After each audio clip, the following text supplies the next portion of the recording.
તો અમદાવાદમાં ફરી એકવાર રફતારે કહેર સર્જ્યો છે। પોલીસ કોન્સ્ટેબલે નશાની હાલતમાં કેટલાક લોકોને ઉડાવ્યા। રાણીપમાં પોલીસ કોન્સ્ટેબલે અકસ્માત સર્જ્યો છે।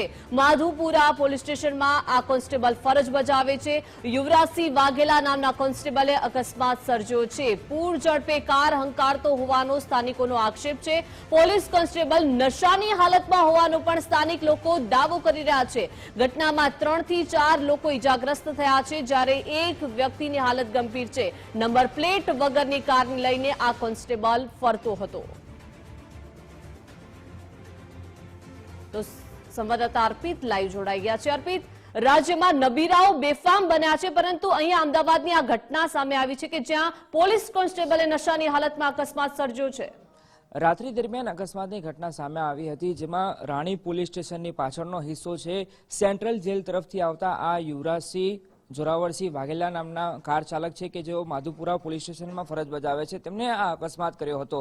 બે વાહન ચાલકો સામેથી આવી રહ્યા હતા અને આગળના ભાગે એ બંનેને ટક્કર મારી હતી, જેના કારણે કુલ 3 લોકો ઇજાગ્રસ્ત થયા હતા, જેમાં એક મહિલાનો પણ સમાવેશ થાય છે। મહિલાના પગના ભાગે ઈજા થઈ હતી, જ્યારે એક જે નિવૃત્ત પોલીસ કર્મી છે રેલવે પોલીસ વિભાગમાં કામ કરતા હતા, તેમને માથાના ભાગે ગંભીર ઈજા થઈ ગઈ હતી અને તેઓ ઘટના સ્થળ પર જ બેભાન થઈ ગયા હતા, જ્યારે અન્ય એક ઇસમ છે એને પણ ઈજા થઈ હતી, જેને પણ સારવાર માટે હોસ્પિટલ ખસેડવામાં આવ્યો હતો। એટલે આ પ્રકારે ગઈકાલે અકસ્માતની ઘટના બની હતી, જે મામલે એલ ટ્રાફિક પોલીસ સ્ટેશનમાં ફરિયાદ નોંધાઈ છે। મહત્વની વાત એ છે કે જ્યારે અકસ્માત કર્યો હતો, અકસ્માત સર્જીને પોલીસ કોન્સ્ટેબલ હતા પોતાની કાર ઘટના સ્થળ પર મૂકીને ભાગી ગયા હતા। હવે પોલીસ જે આરોપી છે માધુપુરા પોલીસ સ્ટેશનમાં ફરજ બજાવતા કાર ચાલક, તેને શોધવા માટે ટીમ બનાવીને તેની ધરપકડ કરવા માટેની પ્રક્રિયા હાથ ધરી છે। પણ સવાલ એ છે કે ભૂતકાળમાં પણ અવારનવાર અમદાવાદ શહેરના અલગ અલગ વિસ્તારોમાં પોલીસ કર્મીઓ દ્વારા અથવા તો પોલીસ વિભાગમાં કામ કરતા કર્મચારીઓ દ્વારા અકસ્માતની ઘટના અથવા તો અકસ્માત સર્જવામાં આવે છે।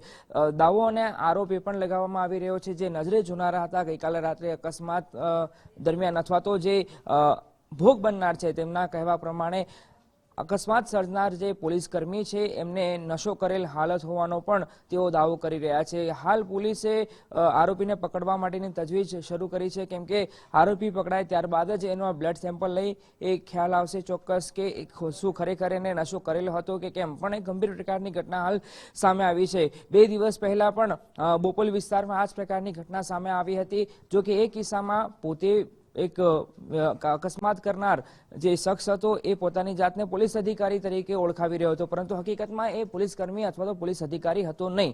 પણ આ પ્રકારે પોલીસની ઓળખ આપી અથવા તો ખરેખરમાં પોલીસ કર્મચારી અથવા તો પોલીસ અધિકારી દ્વારા અકસ્માત સર્જવામાં આવે છે, ત્યારે ખૂબ ગંભીર પ્રકારની ઘટના કહી શકાય। અને એમાં જ્યારે એ નશો કરેલ હાલતમાં હોય ત્યારે ખુદ રક્ષક જ ભક્ષક બને એ પ્રકારની પરિસ્થિતિ, એ પ્રકારનો ઘાટ ઊભો થતો હાલ જોવા મળી રહ્યો છે। ત્યારે આવા કિસ્સાઓમાં પોલીસ પણ સક્રિય બની અને ખાસ તો જ્યારે પોલીસ કર્મીઓ અથવા તો પોલીસ અધિકારીઓ પોતાના વાહનોમાં નંબર પ્લેટ પણ નથી લગાવતા। આ કિસ્સામાં એવી પણ વાત સામે આવી છે કે જ્યારે અકસ્માત થયો હતો, પોલીસ કર્મીની જે કાર હતી યુવરાજસિંહ વાઘેલાની, એમાં નંબર પ્લેટ પણ ન હતી, એ પ્રકારનો દાવો પણ કરવામાં આવી રહ્યો છે।